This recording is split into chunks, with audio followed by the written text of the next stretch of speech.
When search and rescue teams reached the Chen Ranch on January 15, 2024, they documented something that contradicted every principle of winter survival they knew.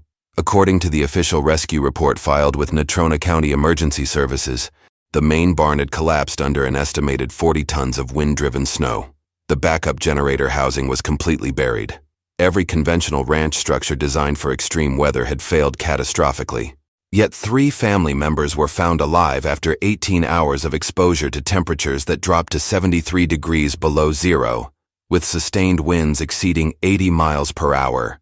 They had survived inside a structure that wasn't listed in any emergency preparedness manual, a maze of compacted snow walls that neighbors had called the stupidest waste of time in Wyoming. The National Weather Service later confirmed this was the most severe polar event in Wyoming's recorded meteorological history. Wind chills reached -98 degrees Fahrenheit. Metal structures failed due to thermal stress. Propane lines froze solid. Even purpose-built emergency shelters throughout the region suffered critical failures. The Chen family survived in packed snow. This investigation begins 3 months earlier, when Marcus Chen started building what appeared to be an oversized snow fort. But rescue teams discovered the structure had sophisticated design elements. Walls over 2 feet thick, entrance passages angled to deflect wind, internal chambers with varying heights, and a covering system using salvaged ranch lumber reinforced with compressed snow layers. Marcus Chen, 43 years old with graying hair and a weathered face typical of second-generation ranchers, wasn't trained in Arctic engineering. His education came from 30 years of observing how livestock survived Wyoming winters. He noticed cattle clustered behind natural snowdrifts during storms, creating warm pockets that could mean the difference between life and death for animals. He watched how wind patterns carved protective spaces in accumulated snow, forming natural windbreaks that lasted entire seasons. Most importantly, he experimented.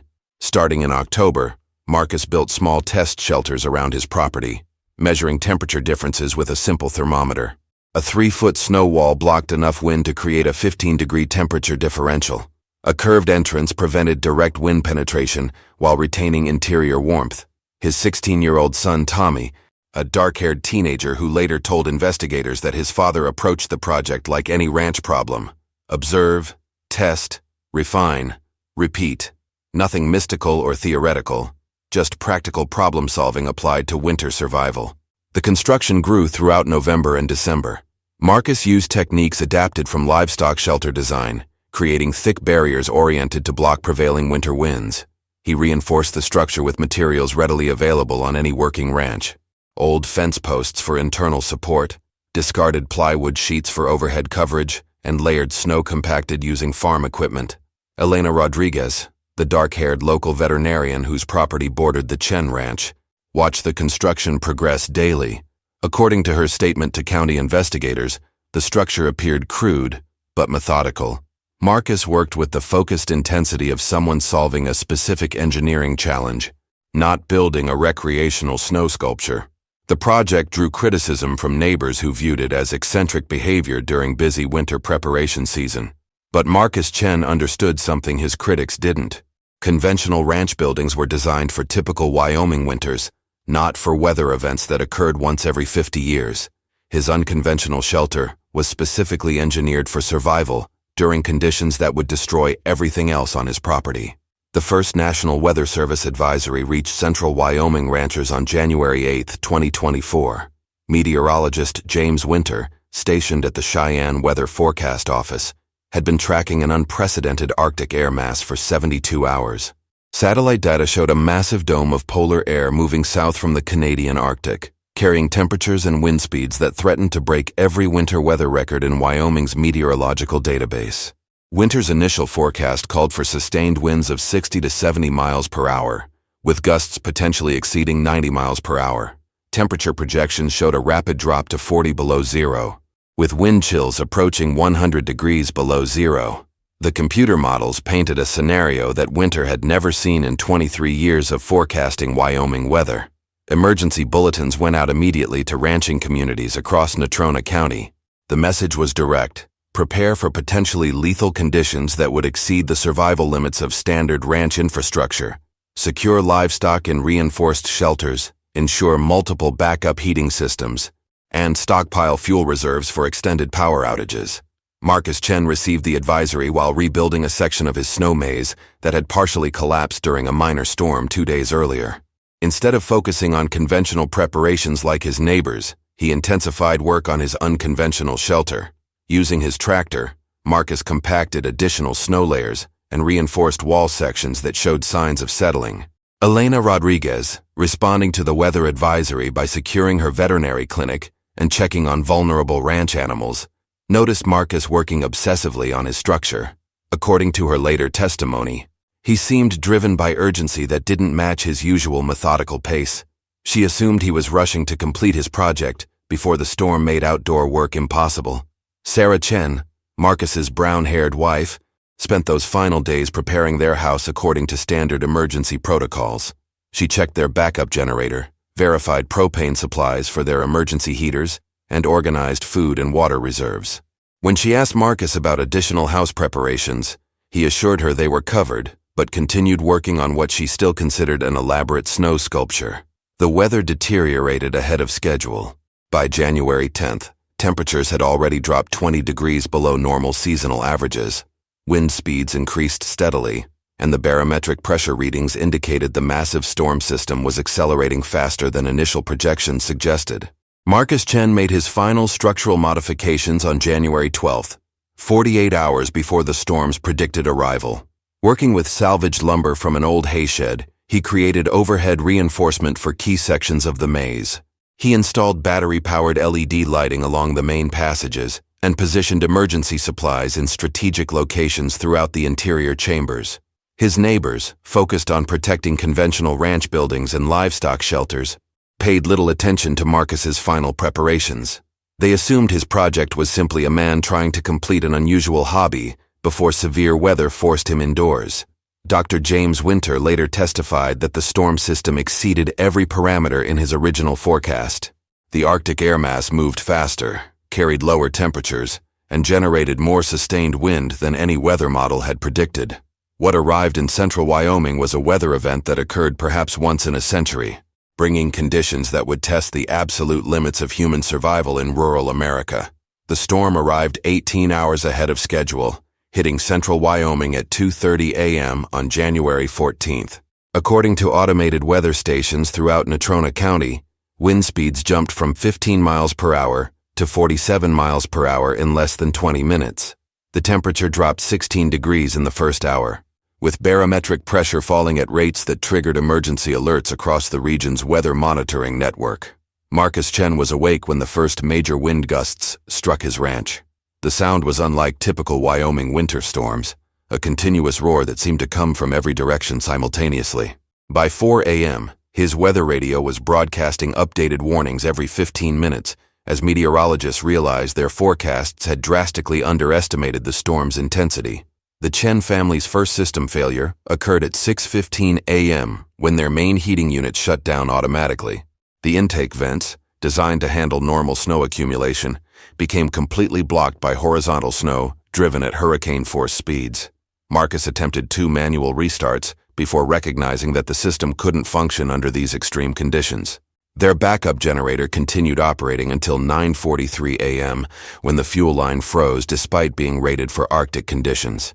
The unit had been running continuously for over 5 hours, fighting against air intake restrictions caused by the dense wind-driven snow. When it finally stopped, the Chen family lost electrical power to their heating systems, water pump, and emergency communications equipment. Elena Rodriguez, monitoring emergency radio channels from her own increasingly cold house 2 miles away, lost contact with multiple ranching families throughout the morning. Phone towers across the region were failing as ice accumulation and extreme winds damaged equipment. Her last confirmed communication from the Chen ranch came at 9:55 a.m., when Sarah Chen reported via emergency radio that they had lost primary heating and were switching to propane backup systems. The first structural failure at the Chen ranch happened at 11:12 a.m. The main barn, which had stood since 1987, collapsed under what investigators later calculated as over 60,000 pounds of accumulated snow and ice. The sound of the collapse was audible over the storm winds from Elena Rodriguez's house, though she didn't realize what had happened until later. Inside their house, the Chen family watched their emergency propane heaters struggle against the extreme conditions. 2 of their 3 backup heating units shut down automatically when snow infiltration affected their ventilation systems. The remaining heater was undersized for their 3,200 square foot house and couldn't maintain livable temperatures against the thermal assault from outside. Marcus Chen made the critical observation at 12:30 p.m. that would later save their lives. Looking through their kitchen window toward his snow maze, he noticed the structure was not only intact, but appeared to be creating visible calm zones in the storm. Wind patterns around the thick walls showed clear evidence of the aerodynamic protection he had designed into the entrance passages and internal chambers. By 1 p.m., with interior house temperatures dropping below 40 degrees Fahrenheit and continuing to fall, Marcus realized they faced a choice between freezing to death in their conventional shelter or risking everything on his unconventional solution.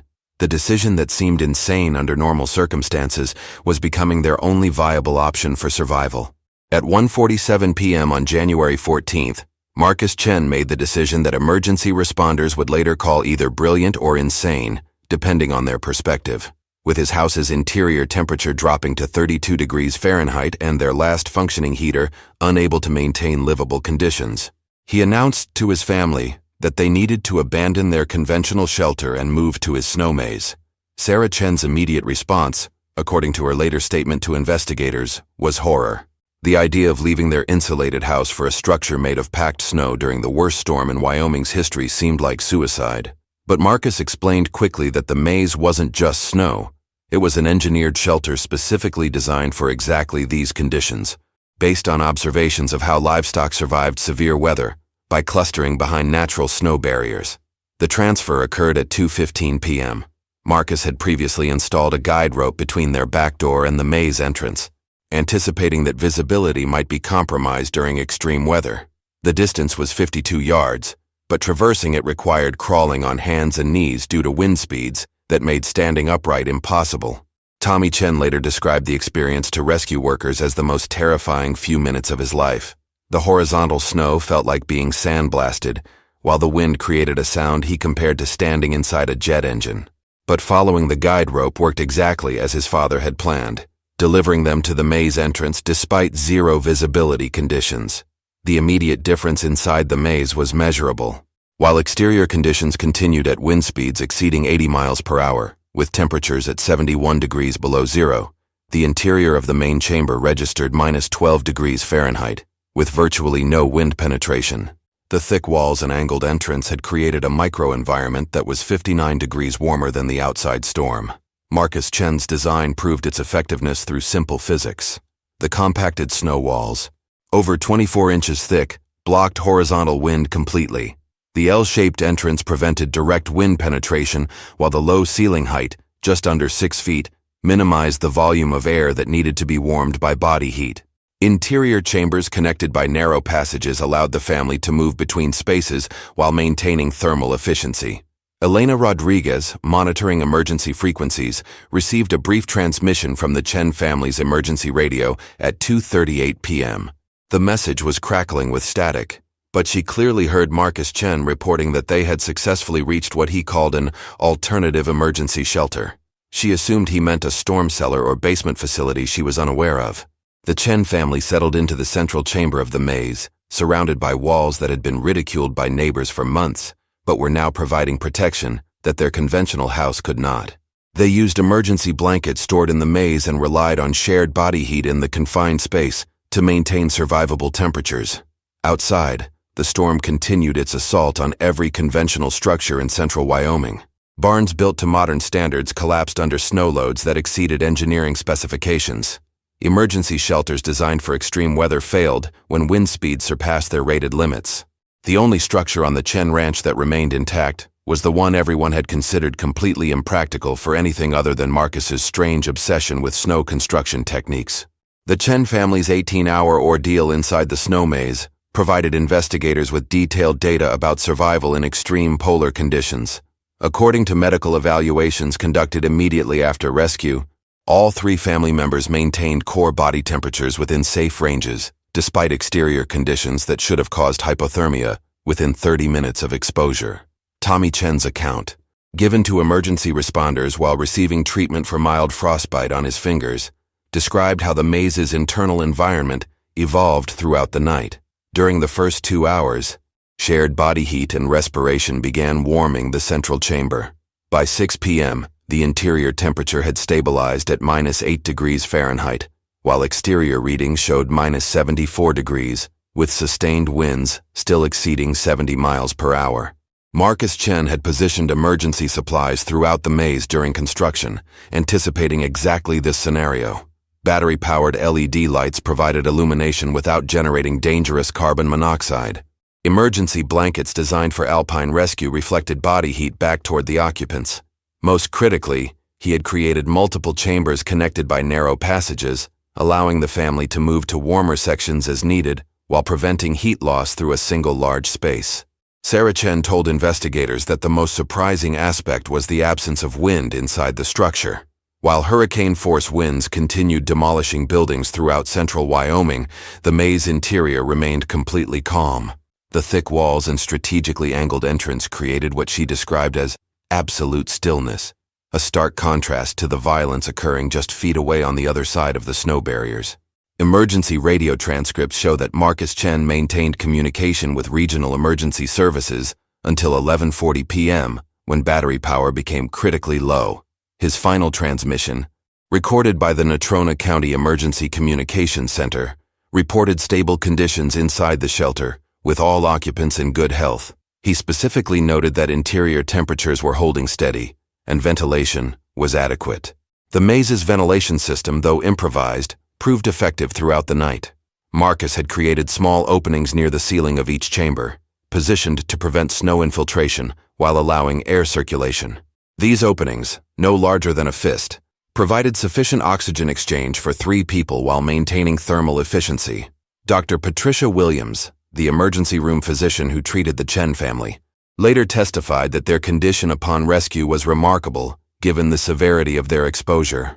All 3 showed signs of mild dehydration and cold stress, but none exhibited symptoms of severe hypothermia or frostbite that would be expected from prolonged exposure to subarctic conditions. Their core body temperatures measured within normal ranges, indicating that the shelter had maintained livable conditions throughout the most dangerous period of the storm. The maze's effectiveness became most apparent during the storm's peak intensity between midnight and 4 a.m. on January 15th. Weather station data shows this was when exterior conditions reached their most lethal levels, with wind chills approaching 100 degrees below zero. Yet temperature measurements taken inside the maze during rescue operations confirmed that interior conditions had remained stable, never dropping below -10 degrees Fahrenheit.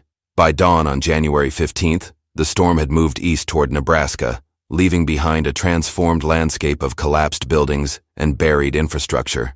The Chen family had survived conditions that destroyed purpose-built emergency shelters throughout the region, protected by a structure that most people had dismissed as an elaborate waste of time and effort. Search and rescue operations began at 7:30 a.m. on January 15th, as soon as wind speeds dropped below the safety threshold for emergency vehicle operation. The Wyoming National Guard deployed snowmobiles and tracked vehicles to reach isolated ranches throughout central Wyoming, expecting to find widespread structural damage and potential casualties from the record-breaking storm. Lieutenant Colonel Robert Hayes, commanding the rescue operation, later described the scene at the Chen Ranch as unlike anything in his 22 years of emergency response work. The main barn had been flattened completely, with twisted metal and splintered wood scattered across a 100-yard radius. The backup generator housing was buried under an estimated 12 feet of wind-packed snow. Every conventional ranch building designed for severe weather had suffered catastrophic failure. The rescue team initially couldn't locate the Chen family. Standard emergency protocols called for checking the main house first, but the building was uninhabitable with interior temperatures below freezing and no functional heating systems. Radio contact had been lost since the previous evening, and the family's vehicles were completely buried. It was Sergeant Maria Santos who first noticed the snow maze structure. According to her official report, the formation appeared artificial but intact, showing no signs of the structural damage that had destroyed every other building on the property. More importantly, she observed what appeared to be footprints leading from the house toward the unusual snow formation, though wind had partially filled the tracks. The rescue team approached the maze at 9:15 a.m. and immediately heard voices from inside the structure. Marcus Chen responded to their calls from within what Santos described as a complex tunnel system carved into compacted snow walls. The entrance passage was too narrow for rescue personnel in full winter gear, requiring them to remove equipment to reach the family. Elena Rodriguez arrived at the Chen Ranch at 10:45 a.m., having insisted on accompanying the rescue team to check on her neighbors. Her first reaction, according to witness statements, was amazement that the structure had not only survived, but had apparently functioned as intended. She told rescue personnel that the same formation had been dismissed by the community as Marcus's winter madness for months. The rescue team's technical assessment, documented in official incident reports, confirmed that the maze had maintained livable conditions throughout the storm. Interior temperature readings taken at multiple locations averaged -9 degrees Fahrenheit, creating a 60-degree temperature differential compared to exterior conditions.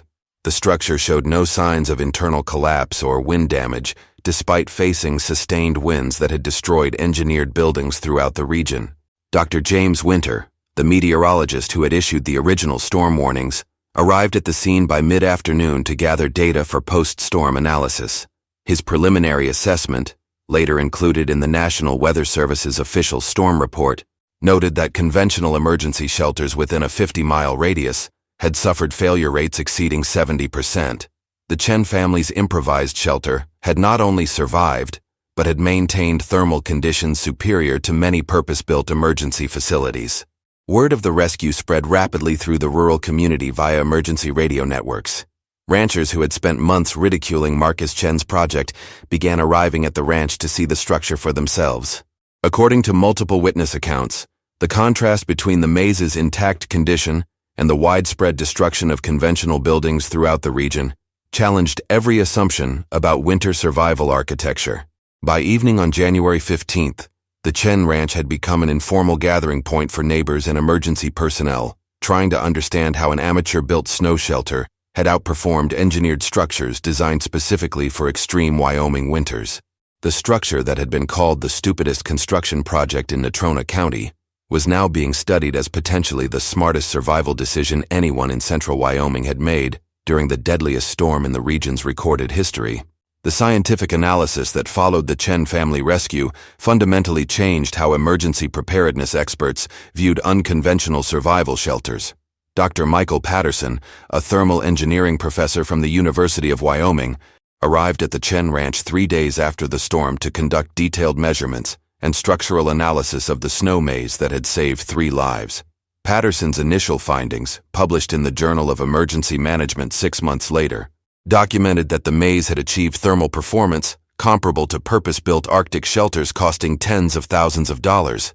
The key factors were wall thickness exceeding industry standards for snow construction, strategic air circulation through carefully positioned openings, and entrance design that eliminated wind infiltration while maintaining adequate ventilation. The community's response evolved rapidly from skepticism to genuine interest. Elena Rodriguez, who had watched Marcus build the structure while shaking her head in disbelief, became one of its strongest advocates. According to interviews conducted by local media, she began recommending similar emergency shelter concepts to other ranchers facing extreme weather vulnerability. Sarah Mitchell, the neighbor who had been most vocal in criticizing Marcus's project, publicly acknowledged her error in judgment during a community meeting held 2 weeks after the rescue. According to meeting minutes filed with Natrona County, she stated that the storm had taught her to reconsider the value of unconventional approaches to problems that conventional solutions couldn't adequately address. Tommy Chen's experience at school transformed completely after the rescue. Students who had previously teased him about his father's snow castle now asked detailed questions about its construction and effectiveness. According to his teachers, Tommy became a confident advocate for innovative thinking and practical problem-solving, often referencing his family's survival as evidence that ridicule shouldn't discourage creative solutions. The Wyoming Emergency Management Agency commissioned a formal study of the maze structure, seeking to understand whether similar shelters could be incorporated into rural emergency preparedness protocols. The resulting report, completed 8 months after the storm, recommended that ranchers in extreme weather zones consider supplementary snow shelters as backup emergency options when conventional structures might prove inadequate. Marcus Chen found himself in demand as a consultant for rural emergency preparedness seminars throughout the Mountain West region. His presentations, according to attendance records from multiple counties, focused not on complex engineering principles, but on observation-based problem-solving and the importance of testing unconventional ideas before dismissing them. The National Weather Service included the Chen Ranch incident in their official post-storm analysis, citing it as evidence that localized survival solutions could outperform standardized emergency procedures under specific extreme conditions. Meteorologist James Winter noted in his report that the storm's unprecedented severity had revealed weaknesses in conventional preparedness that innovative approaches like Marcus's could potentially address. Insurance investigators examining damage claims throughout central Wyoming documented that the Chen Ranch had suffered among the lowest property losses in the region, despite being directly in the storm's path. The intact snow shelter, combined with reduced damage to other structures protected by its windbreak effect, resulted in insurance costs significantly below regional averages. The structure that neighbors had called a waste of time had actually provided measurable economic benefits beyond its life-saving function during the emergency. 2 years after the historic polar storm of January 2024, the Chen Ranch operates with modifications that reflect the lessons learned during those 18 life-saving hours inside a ridiculed snow maze. Marcus Chen now maintains his original structure as a permanent emergency shelter, reinforcing it each winter using the same techniques that proved effective during the crisis that changed his family's life forever. The official investigation concluded that several factors converged to make Marcus's unconventional shelter more effective than engineered buildings throughout central Wyoming. The thick walls created thermal mass that retained heat from body warmth and respiration. The low ceiling minimized interior air volume that needed warming. The angled entrance prevented wind infiltration while maintaining ventilation. Most importantly, the structure was specifically designed for the extreme conditions that destroyed conventional buildings. Marcus Chen's approach to the problem had been fundamentally different from standard emergency preparedness protocols.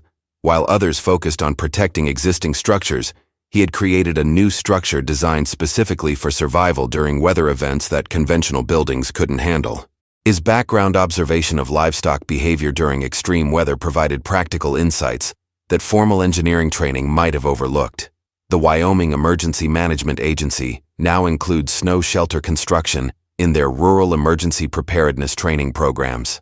Marcus Chen serves as a regular instructor, teaching ranchers throughout the Mountain West how to build similar structures using readily available materials and basic construction techniques. His courses emphasize observation, testing, and practical problem-solving rather than complex theoretical knowledge. Elena Rodriguez installed her own emergency snow shelter the following winter, using design principles learned from studying Marcus's maze. According to county emergency preparedness records, 17 other ranchers in central Wyoming have built similar structures, creating a network of alternative emergency shelters that complement conventional emergency planning. Tommy Chen, now 18 years old and studying agricultural engineering at the University of Wyoming, frequently references his family's survival experience in his coursework and research projects. His academic focus on practical solutions to rural infrastructure challenges reflects the influence of watching his father's ridiculous-seeming project prove its worth under the most extreme test possible. The maze that saved 3 lives during Wyoming's worst recorded winter storm stands today as a testament to the value of unconventional thinking when conventional solutions prove inadequate.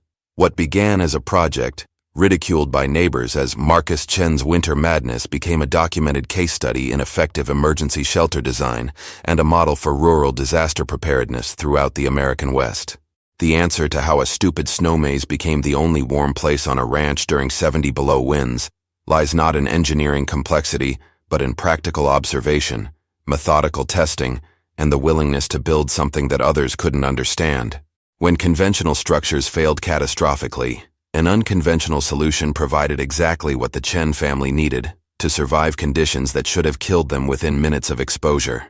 If you enjoyed this story, click the video on your screen now to watch another unforgettable tale, where courage and innovation collide in the unforgiving American frontier. Don't forget to subscribe and consider a super chat to help us keep bringing you more stories like these. Your support means everything to us.